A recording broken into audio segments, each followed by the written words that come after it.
पंचदशमी पंच शनि पूजन की महत्वता होती है।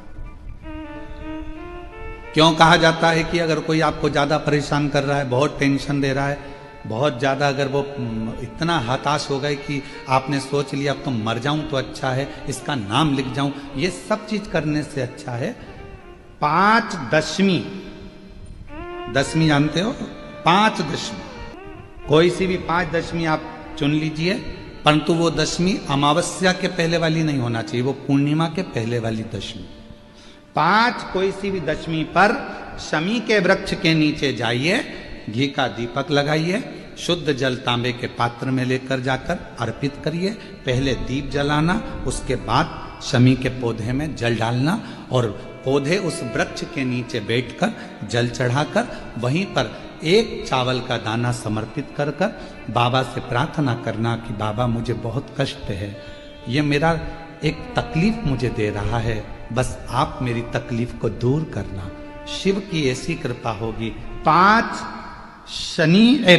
शमी पूजन, जब विजय दशमी के भाव से दशमी आपके यहाँ पर भी पूजन होती है, विजय दशमी पे हमारे यहाँ शमी के पत्र की बड़ी पूजन का महत्व है। पांच दशमी पांच शमी पूजन कर ली जाती है तो जो भी आपका द्रोही होता है वो आपसे दूर हो जाता है या आपसे स्नेह कर कर आपके करीब आ जाता है। ये शमी पूजन वृक्ष योनि के अंतिम योनि का पूजन। सारे वृक्षों पर पत्थर पड़ जाते हैं पर शमी के पौधे पर पत्थर किस लिए हम मारेंगे? कौन मारेगा? उसमें तो कांटे लगे रहते हैं, कौन मारेगा उसको? क्या कांटा झड़ाएगा पत्थर मार कर? नहीं। हम तो यहां तक कहेंगे कि शमी की आराधना साधना आपके द्रोहियों को, दुश्मनों को भी दूर कर देती।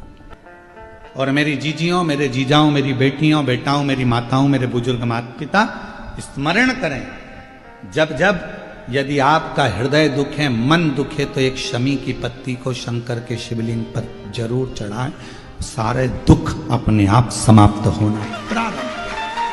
शमी का तो कोई कहे क्या वृक्षों में, पौधों में, पत्तियों में भी क्या, ये वृक्षों के अंदर भी क्या जीव होता है? क्या इसमें भी प्राण होते हैं? होते हैं, इसमें भी प्राण, ये भी ऑक्सीजन लेना छोड़ना सब कार्य इनका चालू है, ये भी जीवित है। जल नहीं मिलेगा मर जाएंगे, जल गया समाप्त। सूर्य को तीन अर्घ होते हैं, एक लाल चंदन का अर्घ कार्य की सिद्धि के लिए सूर्य नारायण को दिया जाता है, एक काली मिर्ची के पानी का, जब आप कोई एग्जाम में बैठ रहे हैं, कोई परीक्षा में बैठ रहे हैं और आपको उसमें उत्तीर्णता चाहिए या मेरा ये काम सफल चाहिए या अदालत में केस चल रहा है उसको निपटाना है, तो काली मिर्ची के जल से सूर्य को अर्घ दी जाती है, तो उस जल के अर्घ से व्यक्ति का काम तुरंत 1.5 महीने के अंदर सफल हो जाता है। काली मिर्ची के अर्घ का इतना प्रमाण। तीसरे नंबर पर है बेलपत्री के जल का सूर्य को दिया जाता है। बेलपत्री के जल का कौन देता है? जो बहुत बीमार पड़ा रहता है, जिसको कुछ ना कुछ शारीरिक कष्ट चलता रहे, कभी घुटना, कभी कमर, कभी पेट, कभी ब्लड प्रेशर, कभी शुगर, कुछ ना कुछ चलती रहे, तो वो लगातार 1 महीना बेलपत्री के पानी का अर्घ सूर्य को देता रहे, उसको रोग से निवारण हो जाता है। रोग से सूर्य अर्घ क्यों प्रधान? पारिजात का कोई पौधा हो, पारिजात का अगर कोई वृक्ष हो तो प्रयास करना, एक पारिजात की पत्ती को अगर अशोक सुंदरी वाली जगह पे चढ़ाकर, आपके घुटने में तकलीफ है, कमर में तकलीफ है, आप नहीं चल पा रहे हो, नीचे नहीं बैठ पा रहे हो, तो कम से कम 1 महीना लगातार पारिजात की पत्ती को शंकर पर चढ़ा हुआ, वो पारिजात की पत्ती को मलकर भले पानी से निकलो, चाहे तुम चबा कर निकलो, उसको रोज सुबह के समय अगर खाना प्रारंभ करोगे, 8 दिन 10 दिन के अंदर तुम्हारा पांव काम करना चालू करेगा और तुम चलोगे, ये निश्चित है। लगे आपको कि दरिद्रता बहुत है, जब लगे आपको कि दरिद्रता बहुत ज्यादा है, किराया तक नहीं है, मैं कैसे जाऊं, कैसे उस महादेव के दर्शन पाऊं, कैसे उसकी चौखट पर जाऊं, कैसे उसको नमन करूं, तब उस जगह पर आप एक बेलपत्र,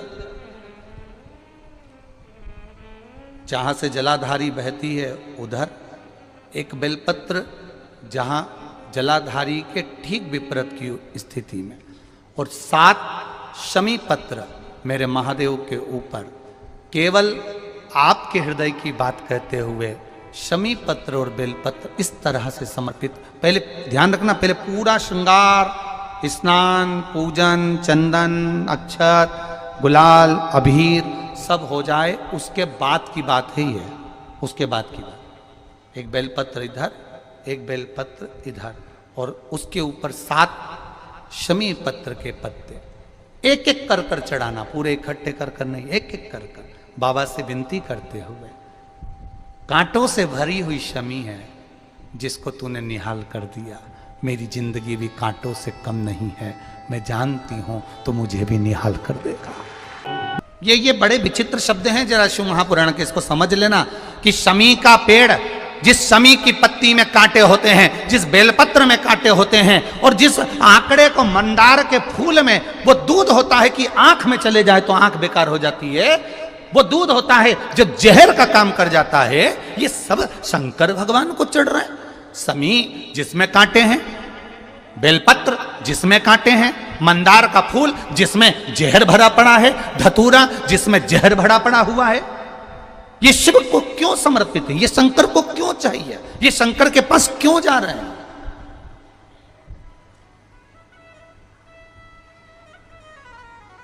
क्यों? उसका एक कारण है, सत्य बोलने वाला हमेशा बुरा होता है, हमेशा बुरा होता है। और वो सत्य बोलने वाला व्यक्ति, आप ही इतने सारे बैठे हो, आप इतने सारे बैठे हो, आपका बेटा रोज रोज अगर सुंदरकांड में जाएगा, रोज रोज रामायण में जाएगा, रोज रोज शिव महापुराण की कथा में जाएगा, रोज रोज भगवान की कथा में जाएगा,